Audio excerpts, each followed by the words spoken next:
जय गजानन जयतु संस्कृतम.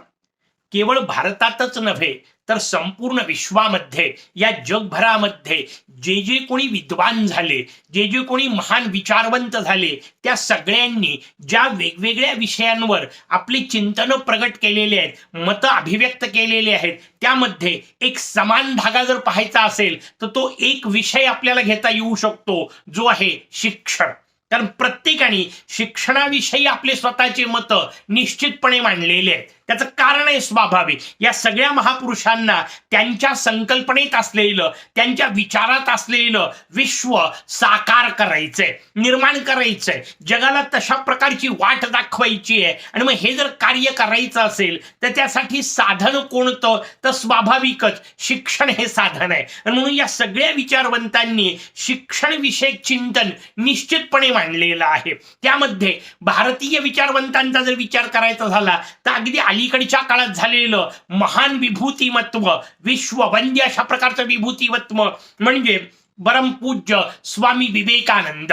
स्वामीजींच्या वेगवेगळ्या जागी झालेल्या व्याख्यानामध्ये शिक्षण विषयक त्यांनी जे चिंतन मांडलंय त्या सगळ्याचं संकलन करून स्वामीजींचं शिक्षण याच नावाचं पुस्तक उपलब्ध आपल्याला आहे. या पुस्तकामध्ये, या ग्रंथामध्ये ते वेगवेगळ्या प्रकारे शिक्षणाकडे पाहायची दृष्टी आपल्याला प्रदान करतात. त्यामध्ये जे अनेक विषय मांडलेले आहेत त्यातल्या एका विषयाकडे मला आपलं लक्ष आज वेधायचं आहे, कारण तो आपल्या प्रतिपाद्य विषयाशी संबंधित विषय आहे. आणि मग शिक्षणामध्ये अनिवार्य गोष्टी कोणत्या, शिक्षणासाठी काय काय असलं पाहिजे, कोणती गुणवत्ता विद्यार्थ्याच्या ठिकाणी असायला पाहिजे, हे सांगत असताना स्वामीजींनी एकाग्रतेचं वर्णन केलेलं आहे की शिक्षणामध्ये एकाग्रता अनिवार्य आहे, त्याशिवाय योग्य प्रकारचं शिक्षण होऊ शकत नाही. आणि मग त्याच्यासाठी त्यांनी एक कमालीचं सुंदर उदाहरण दिलेलं आहे. स्वामीजी उदाहरण देताना म्हणतात की समजा एखाद्या माणसाने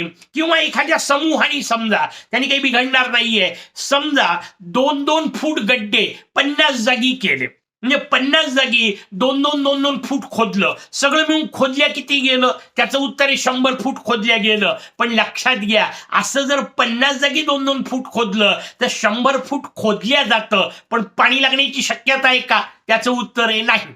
मग काय करावं लागेल? स्वामीजी म्हणतात तुम्हाला जर पाणी लागावं असं वाटत असेल, विहीर खोदायची या अर्थाने पाणी लागण्यासाठी एकाच जागी 100 फूट खोदावं लागेल. प्रत्येक जागी 2-2 फूट करून उपयोग नाहीये.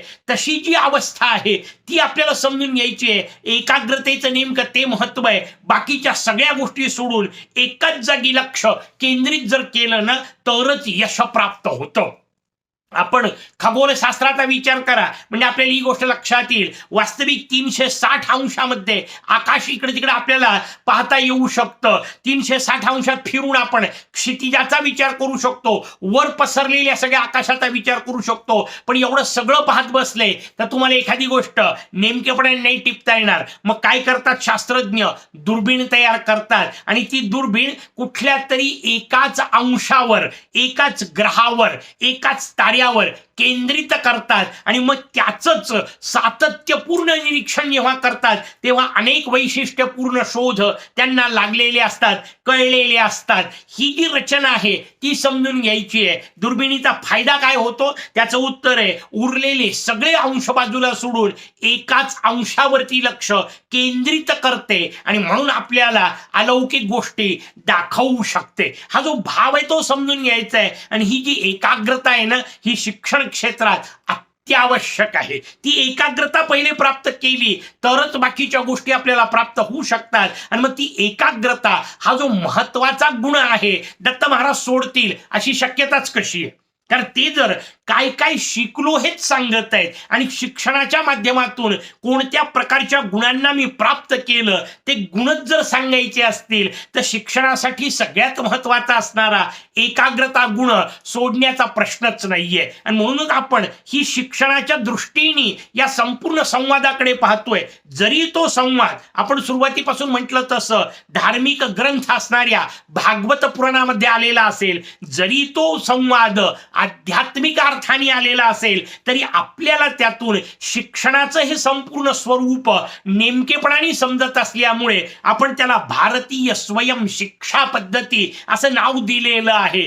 गुणग्रहणाच्या माध्यमातून व्यक्तिमत्वाचा विकास कसा केला जातो, जे शिक्षणाचं उद्दिष्ट आहे, जे शिक्षणाचं मूळ ध्येय आहे, तो हिशोब आपण समजून घेतोय. आणि म्हणून मग वेगवेगळे गुण प्राप्त करताना कोणते गुण घ्यायचे तर त्यातला हिशोब आपल्याला सांगितला, एकाग्रता.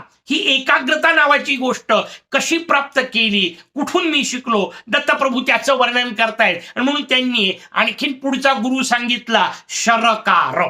शर शब्दाचा अर्थ आहे बाण, कार म्हणजे तयार करणारा, शरकार याचा अर्थ बाण तयार करणारा. हा जो एक बाण तयार करणारा आहे तो रस्त्यामध्ये कुठेतरी त्याचं जे काय लोहाराचा असणार विषय, कारण लोखंडाचं टोक त्याला करायचं असतं, तो जो लोहार काम करणारा आहे, बाण तयार करणारा जो बसलेला आहे, किंवा तयार लोखंडकारांनी त्या लोहारांनी करून दिलेल्या बाणाला धार लावत बसलेला, एवढाही विचार तुम्ही करू शकता.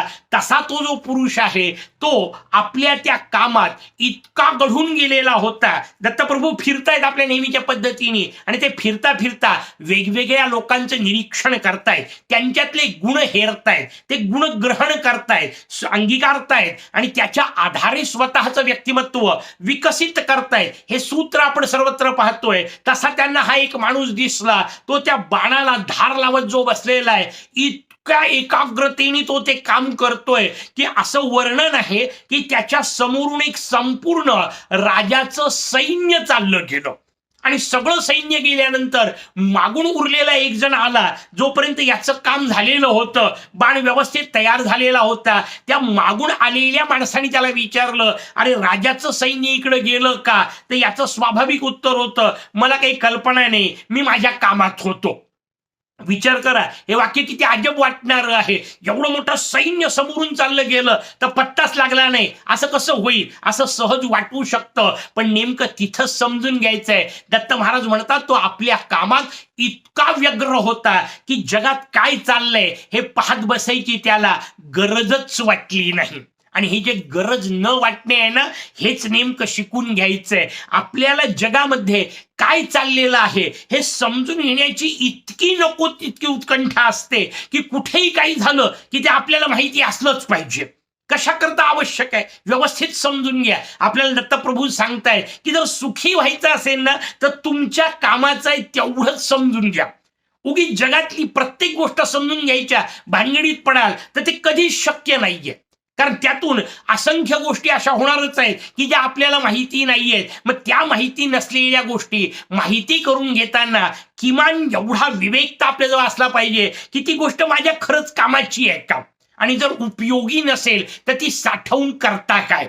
हा जो भाव आहे तो इथे समजून घ्यायचा आहे. आणि मग आपलं एक काम पकडायचं, त्या कामात एकाग्रता निर्माण करायची आणि त्या एकाग्रतेमध्ये जगाचा विसर पडला पाहिजे. इतकी एकाग्रता जेव्हा येते ना तेव्हाच तुम्हाला यश प्राप्त होत असतं. तुम्हाला अनेक जागी, जसं स्वामीजींचं उदाहरण आहे तसं, की 50 जागी खोदून उपयोग नाहीये, एकाच जागी खोदावं लागेल. मग ती भूमिका त्या शरकाराकडून मी शिकलो असं दत्त महाराज आपल्याला समजावून सांगतायत. कारण ती नेमकी स्वीकारायची गोष्ट आहे. कारण ही एकाग्रता आली तरच पुढच्या गोष्टी व्यवस्थित समजून घेता येणार आहे. म्हणून कार्याच्या ठिकाणी एकनिष्ठता असली पाहिजे आणि त्या एकनिष्ठतेतून एकाग्रता असली पाहिजे. सगळ्या धार्मिक गोष्टींमध्ये वेगवेगळ्या पद्धतीने आपल्याला हे सूत्र सांगितलेलं असतं. पहा, अगदी फलश्रुती असतात वेगवेगळ्या स्तोत्रांच्या शेवटी. सगळ्यांना माहिती असलेलं स्तोत्र म्हणून त्याचा उल्लेख करतो. आपल्यापैकी अनेकांनी गणेश अथर्व शीर्ष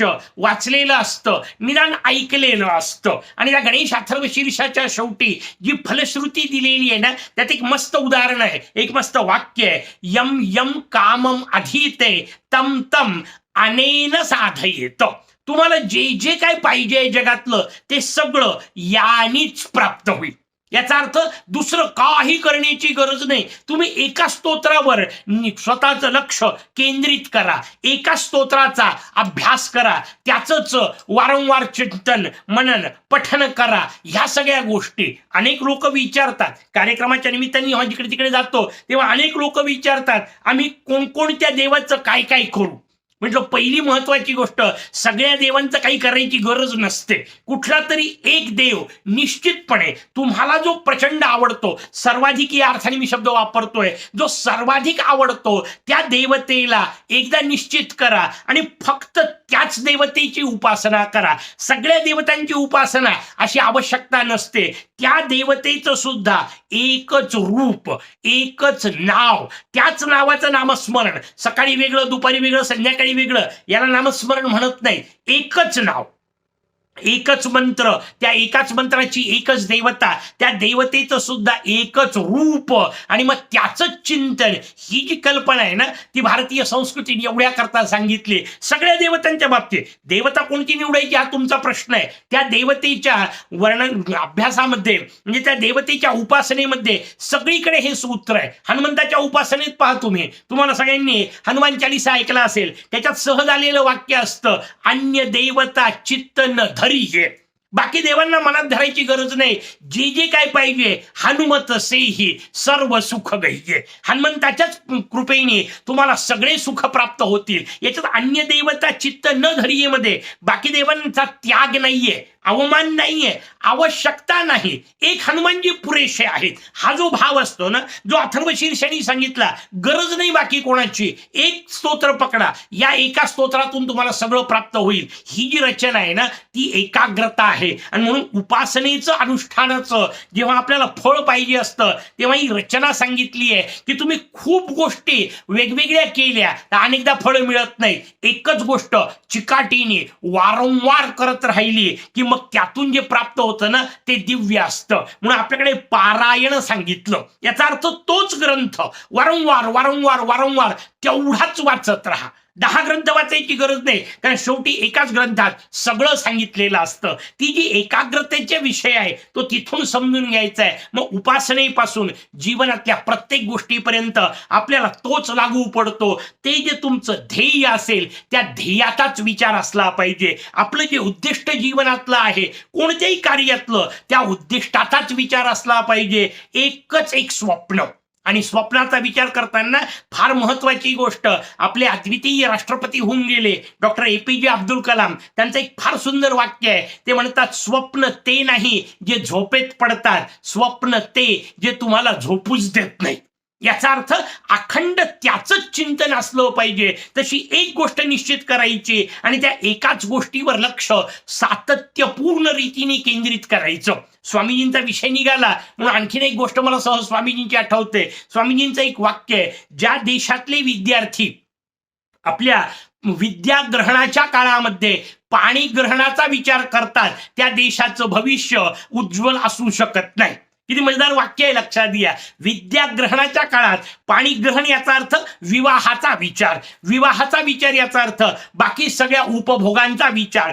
विद्याग्रहणाच्या काळात जर तुम्ही पाणीग्रहणाचा विचार करत असाल, याचा अर्थ अभ्यास सोडून जर या गोष्टींच्या मागे लागत असाल तर तुम्हाला यश प्राप्त होऊ शकत नाही. विद्याग्रहणाच्या काळात केवळ विद्येवर लक्ष असलं पाहिजे, बाकी कुठल्याही गोष्टीत नसलं पाहिजे. म्हणून आपल्याकडे विद्याग्रहणाच्या सोबत लावलेला स्वाभाविक शब्द असतो ब्रह्मचर्य. इथं ब्रह्मचर्य शब्दाचा केवळ शारीरिक विषय नाहीये, कुठल्याही प्रकारच्या उपभोगामध्ये न अडकणे हा त्याचा व्यापक अर्थ आहे. भोगाच्या मागे न लागणे, अभ्यासावरच लक्ष केंद्रित करणे, केवळ अभ्यास. कारण त्या अभ्यासाला सोडून बाकीच्या गोष्टींच्या मागे जर लागाल तर निश्चितपणे अभ्यासावर दुष्परिणाम होणार आहे. आणि अभ्यासावर जर दुष्परिणाम होईल तर त्या गोष्टींमध्ये जे आपल्याला पुढे जाऊन कदाचित अभ्यास पूर्ण रीतीने उतरल्यावर यश मिळालं असतं ना, तेही मिळत नाही. आणि रोजच्या जीवनातला अभ्यासातलं यश जे आहे तेही मिळत नाही. म्हणून विद्यार्थी हा विद्याग्रहणाच्या काळात केवळ विद्यार्थी असावा, ही एक भारतीय भूमिका आहे. भारतीय तत्वचिंतकांनी ही रचना मुद्दाम सांगितली आहे की विद्यार्थ्याचा दुसरा कुठलाही प्रकारचा उपक्रम नसावा, त्याच्या डोक्यात अभ्यासाशिवाय दुसऱ्या कशाचंही चिंतन नसावं, कारण तरच तो यशस्वी होऊ शकतो. ही जी एकाग्रता आहे ही शिक्षण क्षेत्रात, संपूर्ण शिक्षण यंत्रणेमध्ये अत्यंत महत्वाची आहे. आणि किती असली पाहिजे तर समोरून अख्खं सैन्य निघून गेलं तरी पत्ता न लागलेला, तरी आपल्याच कामात घडून गेलेला, व्यग्र असलेला, मग्न असलेला असा तो जो शरकार आहे, त्याच्या ठिकाणी जी एकाग्रता होती ती एकाग्रता विद्यार्थ्यांच्या ठिकाणी असली पाहिजे. आपल्याला दत्तप्रभू त्या निमित्ताने शिक्षणाचं हे महान सूत्र सांगताय की लक्षात घ्या, यशस्वी व्हायचं असेल तर एकाग्रता असली पाहिजे. फक्त आणि फक्त आपल्या कामावरच लक्ष असलं पाहिजे. हे ते शरकाराकडून शिकले. पुढचे गुरूंकडून आणखीन काहीतरी शिकतील पुढच्या भागात. तोपर्यंत जय गजानन.